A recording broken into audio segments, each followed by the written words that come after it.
Hi everyone, and welcome to what is going to be episode 6 in my series on the chakra system. My name is Johnny, I'm a meditation teacher in Telford, Shropshire, and we've been on a journey really of looking at how the whole picture of how the chakra system works in the human body. We have various different bodies in the yogic sense, and chakras are primarily concerned with the energy body and basically the distribution of the energy throughout the body, and it's how we're actually kind of enlivened really in our lives, how energy travels through us. The energy is known as Shakti, and as we looked in previous videos and my previous talks about how Shakti, who's actually a Hindu goddess, but she personifies this flow of energy, sometimes known as prana, sometimes known as kundalini, but Shakti flows all the way through the body, and the study of the chakra system basically is how we can understand how that actually worked, how it affects us, the differences it makes in our lives, whether the chakras are balanced, whether the energy is flowing through them properly, or whether there's a problem, a blockage, too much energy flowing, too little energy flowing, etc. So what I'm going to look at in this particular video is this one, which is the throat chakra, otherwise known as the Vishuddha or Vishuddhi chakra. It's found where you'd expect, at the front of the neck, the front of the throat here. So in men we have what's known as Adam's apple. In women it's more or less in the same place as that. So just here at the front of the throat. It's not down in this part of the lower part. It's not up in the mouth so much, it's more in that sort of frontal throat area. The colour that represents it is the colour blue, and I'm thinking like a sort of a sky blue almost.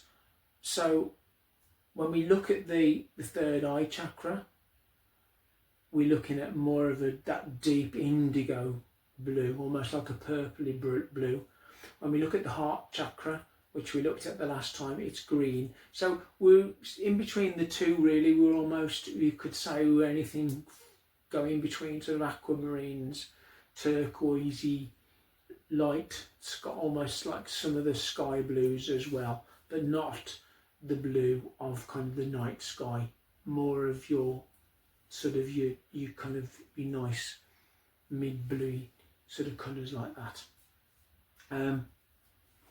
The element that's associated with the Vishuddha chakra, the throat chakra, is the element of ether, or in Sanskrit it's known as the Akash.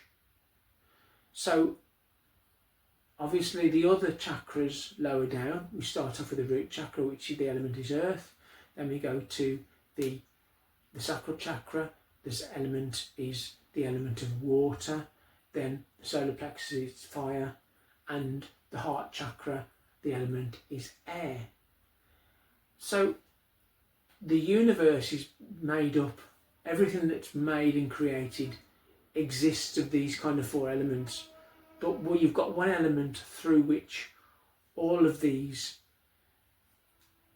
pass, if you like, and from which everything in the universe and the yogic tradition was created, and that's the Akash, the ether, almost like space. If you imagine just the vacuum of space with sort of nothing really in there, it's just sort of empty space. But it's a space through which light can pass, and electromagnetic waves,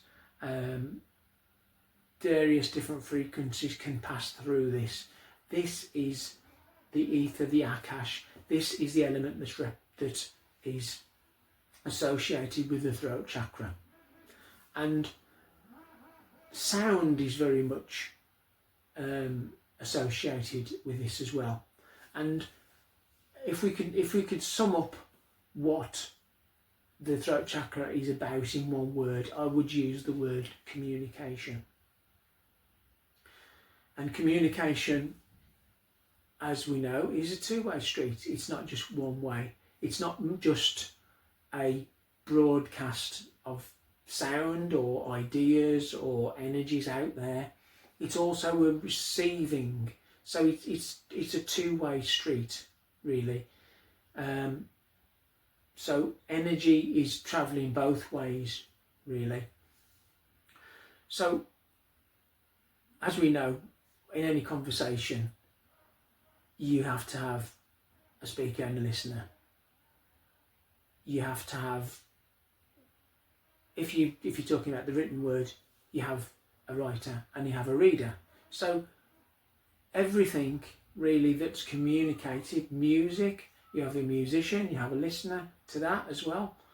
So everything that is communicated, it's going two ways. The thing to understand, to get an overview of this chakra, is what happens when we get an imbalance is we start to get a flow. We're not so much exchanging that information, that energy that's coming in and out.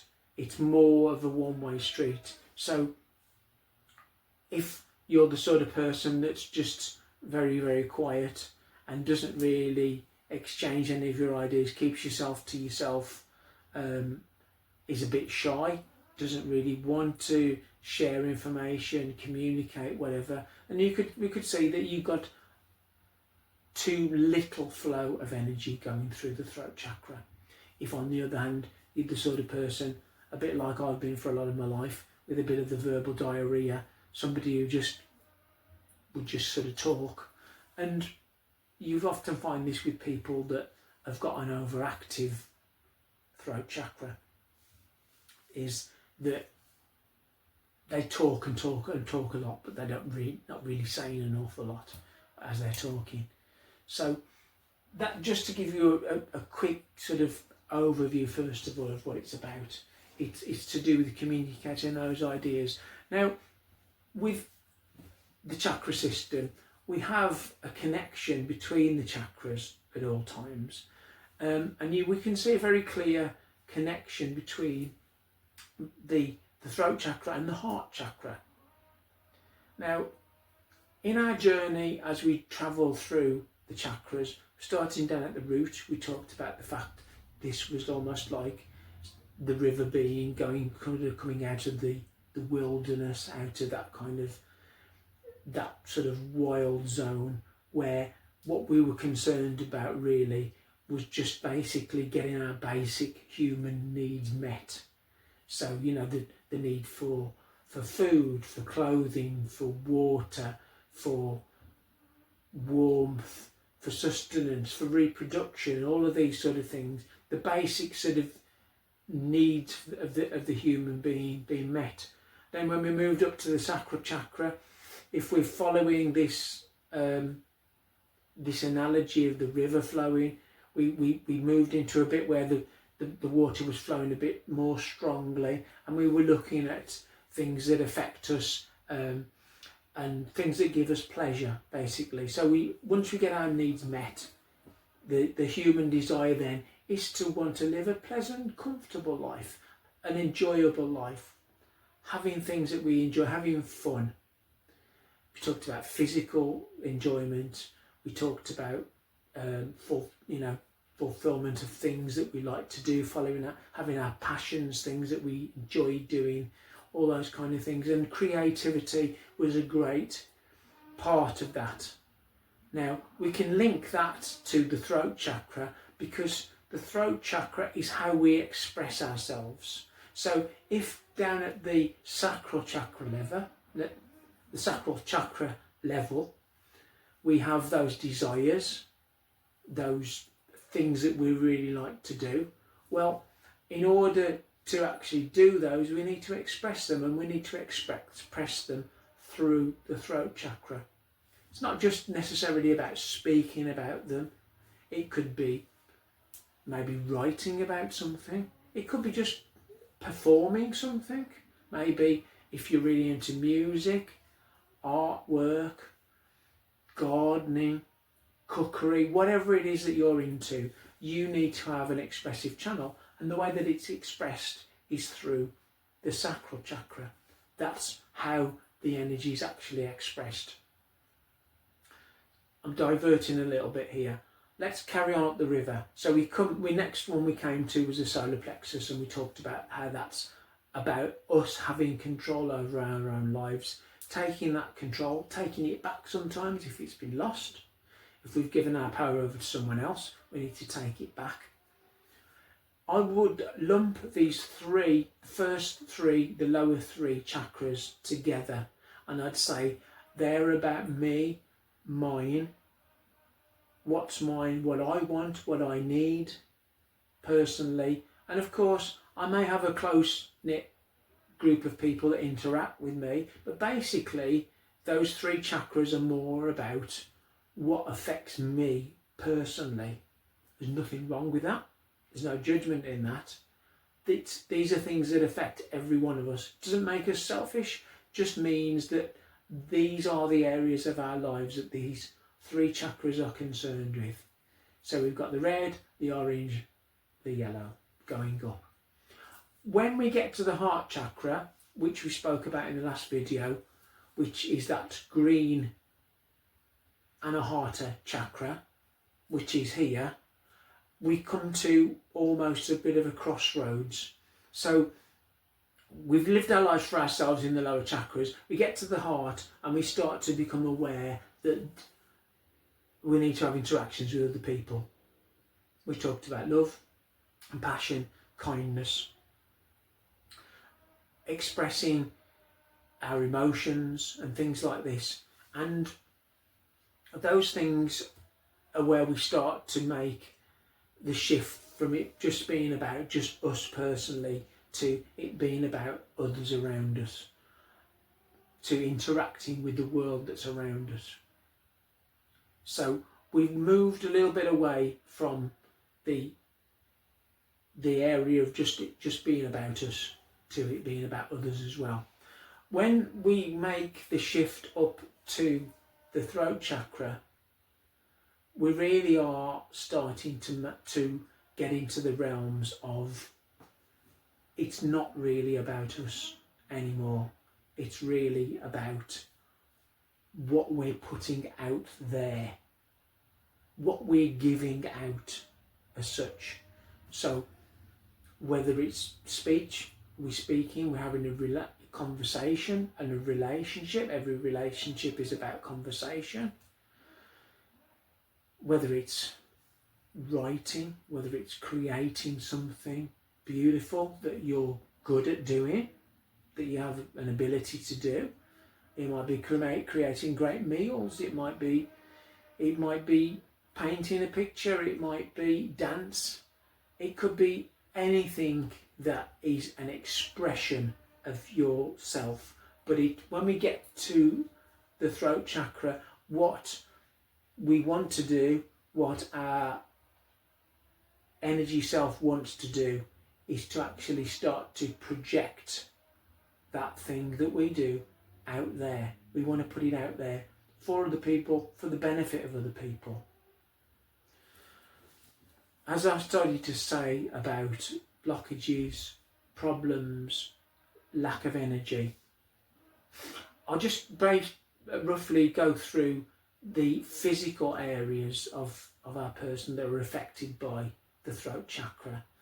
As you would imagine, obviously the throat itself. So a lack of energy or blockage can be seen in things like problems with the throat, the tonsils,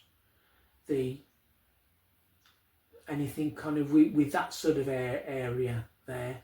It could potentially be something like even problems with the teeth, because they're in the mouth. That's the airway that passes through there as well.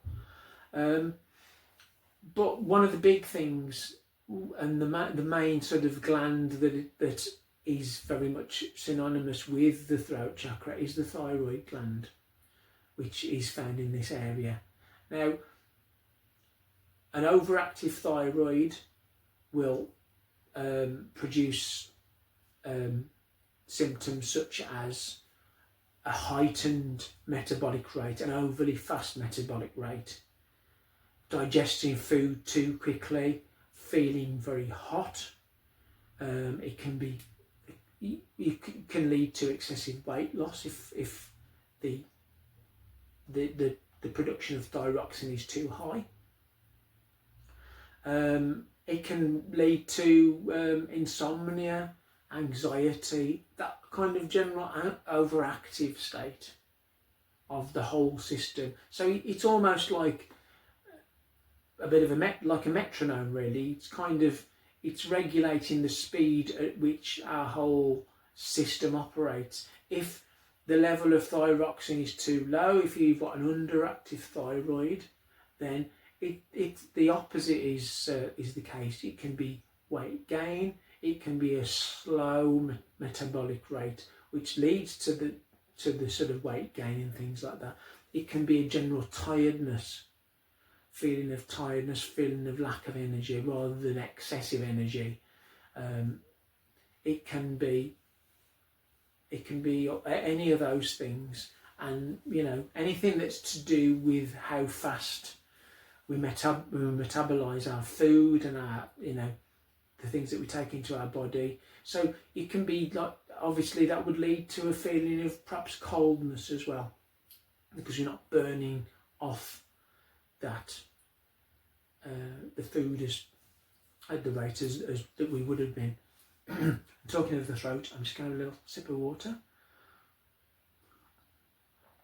That's one of the things that I've noticed this week. I've actually immersing myself in this topic in order to teach it and refreshing my own memory on what the throat chakra is all about, the Vishuddha chakra.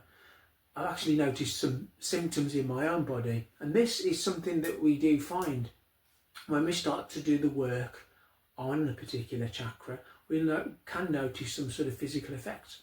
I had a bit of a phlegmy throat, to be honest. That's been one of the things that I found this week, and almost like as if I've been suffering from an underactive thyroid. I felt rather tired and I felt rather cold. Now the temperature here where I live has dropped a little bit, but we're still in sort of summer temperatures here. So, but I've been on naturally sort of cold hands and feet and things like that. I recognise, and some of you may be able to attest to this as well, that when you work on the different chakras, some of the symptoms start to manifest as we start to clear out some of the blockages. So let's go on and talk about some of the, not so much the physiological side effects of problems with the throat chakra, but more some of the emotional, psychological, interpersonal things as well. So I talked about conversation and things like that as well, and communication being at the crux of the matter with this particular chakra. So if you're the sort of person who finds it difficult to speak, it might be, you might have difficulty right even at a one-to-one level, or it might just manifest if you're in a group of people. You might be the person that's very quiet, that doesn't really open up about things. That's one side of things. You could be the sort of person who always wants to be the centre of attention. Again, that's the other side of the coin. The imbalance of power, of flow, of Shakti is too great at this particular point. We want, as with all of the chakras, we want a nice balance all the way down, right the way down the system, through all the chakras. We need a balanced amount of energy. One thing that's very, very important to understand about this particular chakra is it's about communication, but it's about communicating truth. being authentic, being genuine. So when it's working properly, there are no blockages and the flow of energy is at the right level, we will be truthful, we will speak honestly. I'm not just talking about lying, I'm not just talking about telling things that are blatantly untrue in order to deceive people. That can come into it, and obviously if somebody's prone to that kind of behaviour and that kind of communication with others, are deliberately deceitful, there is obviously a problem. But what's more subtle and what's more common to most of us most of the time is that we say things which we know in our hearts are not necessarily true, but we say them anyway. And it can be from a number of reasons why we do this. It could be that we want to be liked by people. It could be that we want to fit in with a crowd of people. It could be that we want to we don't want to stick our heads up. We don't want to be singled out as being different. And believe me, when you're on a path of following something like meditation, yogic practices, things like this, like myself, it doesn't pay to be hypersensitive to other people's opinions about what you do, because a lot of people would just think, I'm a bit crazy, Johnny's a bit crazy, he's a bit out there, what's this latest thing that he's into? Well, personally, meditation has changed my life and I want to share this. So this is my honest truth. This is me being authentic with you. This is me being authentic from my heart when I speak about the thing that I'm passionate about, which is meditation. For you, it might be something else. You might love to sing. You may love to get in the shower and have a good sing-song, but when you're with other people, the throat closes up. Another indication of a problem at the throat chakra. You just can't get those words out. It's on the tip of your tongue. You can't say it. You can't express it. What I'm saying is it's all to do with genuine, honest communication of our truth. And this is where I make the connection with the heart chakra. So with the heart chakra, we're talking about things that, are really deeply move us, that really affect us. I spoke about the sacral chakra and having those desires, those things that we're passionate about. The heart gives that the momentum. The heart is what opens that up. And when we make the connection between the heart and the throat, the heart is where we really start to feel those true emotions. It's not just about pleasing ourselves and getting pleasure for ourselves. It's about connecting with others as well. Now, we have to communicate that in some way, and we communicate it through the throat chakra. The throat chakra isn't just about verbal communication, it's about communication in all sorts of ways. So it could be something like our body language. If anybody that you know really well in your family, say people that are close to you, your loved ones, if a person walks in the room and they kind of bowed down and they've got the head down and things like that, that's a clear indication. But there are thousands of little nuances of people's body language, how they hold themselves, how maybe they don't meet your gaze, they look away when they're speaking to you, they look down, or maybe they're constantly looking around them. All of these things, they're all ways that we can tell. The way people fold their arms sometimes, or cross their legs even. All of these things are forms of communication that we use to communicate with each other. So these can be signs that there's a problem with the throat chakra. It's good to recognise in ourselves when we've got these, but at this level, this is where it's not just, as I said at the start, it's just about us expressing things out it's also about listening. It's also about receiving information back from others. When the throat chakra is operating as it should be, we will start to get impressions about people, not just physically with what we hear about them, and that is very important, because nobody wants to have a conversation with somebody who's just sitting there waiting to jump into the conversation to give their opinion. It's important for us when we're expressing love, and again, this is where the heart interacts with the throat chakra. It's important for us to really listen to what's being said to us. I'll hold my hands up. I've been one of those people. You know, I was brought up in a family where we'd sit around the dining table and it would be like, okay, can I get my opinion in here? I would, you know, I'm from a family of debaters. We like to debate. We like to discuss things. I'm not saying we argue necessarily. What I'm saying is, it was always me getting my opinion across, me waiting to jump in there and say my side of the story.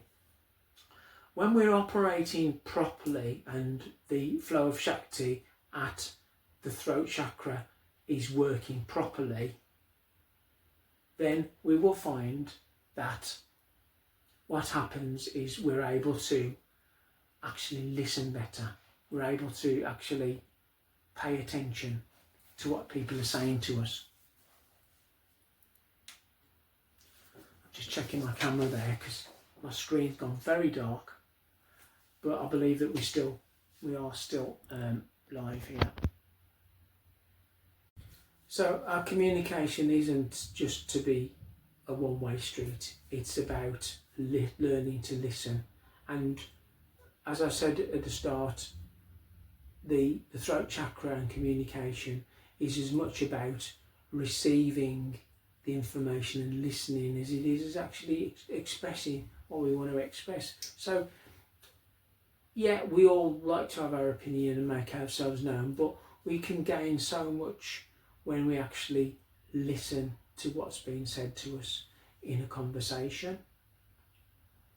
But sometimes we can even, the throat chakra will help us in the sense that sometimes someone will say something to us and we'll know that it doesn't quite ring true.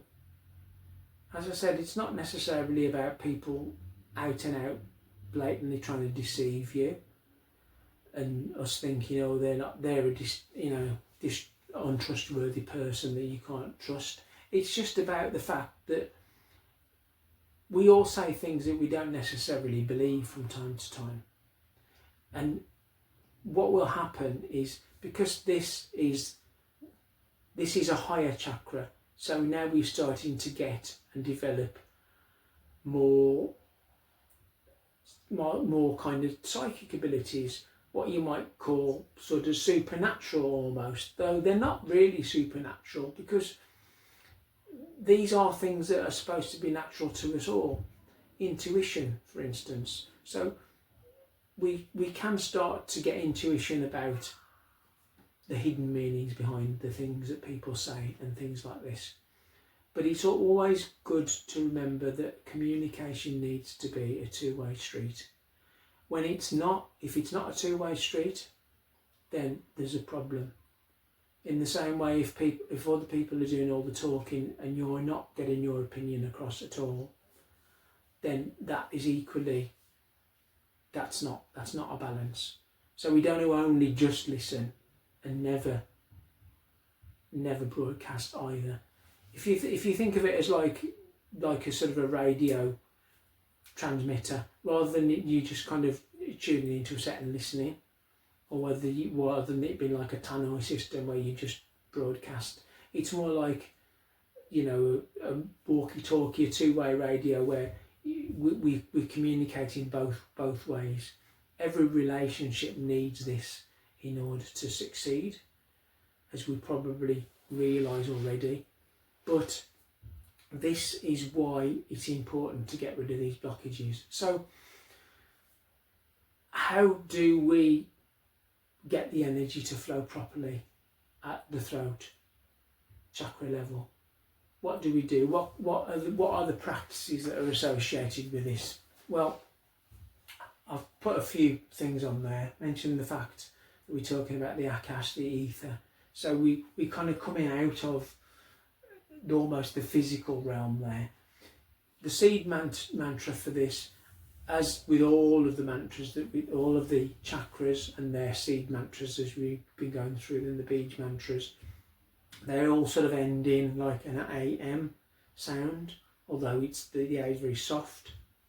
So the last one that we did was the heart mantra, the heart chakra, and the mantra for that was Vum, Vum, which you can feel in our chest.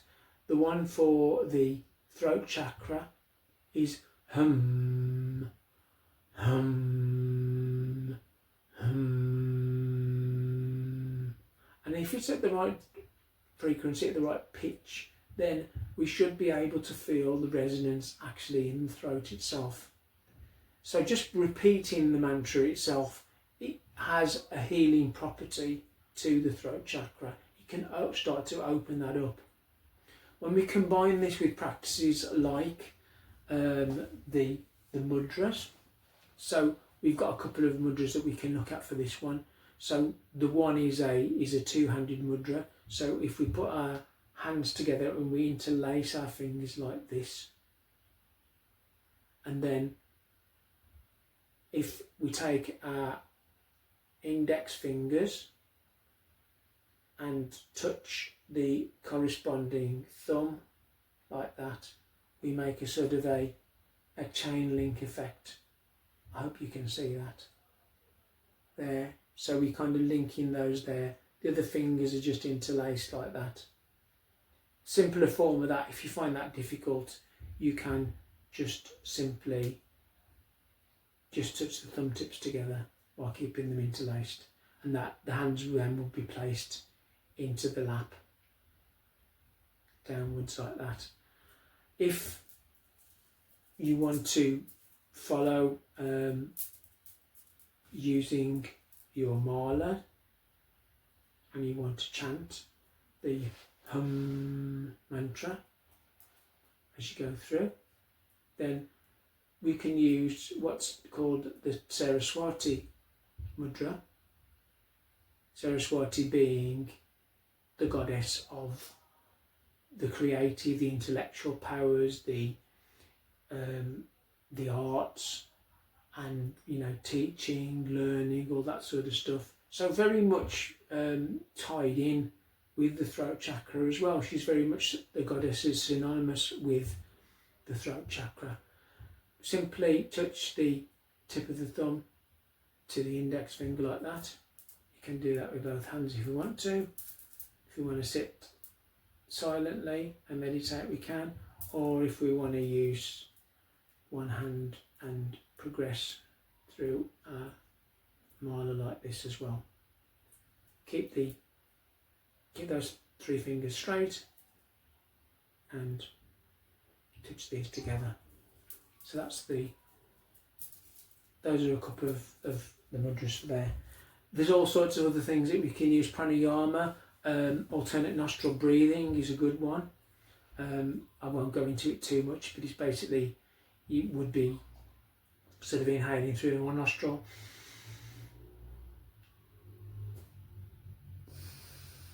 and out through the other nostril, and we go through cycles of that as well. That's one type of pranayama that we can use for unblocking the throat. There are others as well. I don't want to make this overly long, but what else can I say? So chanting, any kind of chants, the whole point with this particular chakra is it's an understanding of sound as well, sound being very important. And in every kind of tradition in the world, every belief system, there's an understanding about the creative power of words, of the sounds that are made. The Om sound is the basic sound of the universe. universe and from which everything comes from.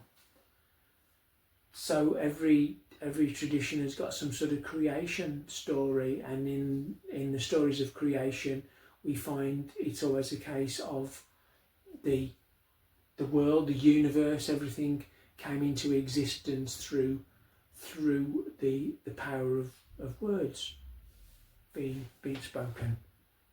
So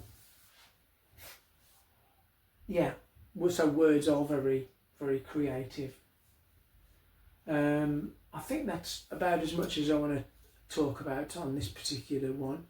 I could go into a lot more. There is so much in this particular topic, and I'm finding that as I go through the chakras at each level, there are more and more things that we find that we can relate to, more things that I can talk about for longer and longer. But I don't want to be overly long. I just want to encourage you to think about the things maybe that are holding you back.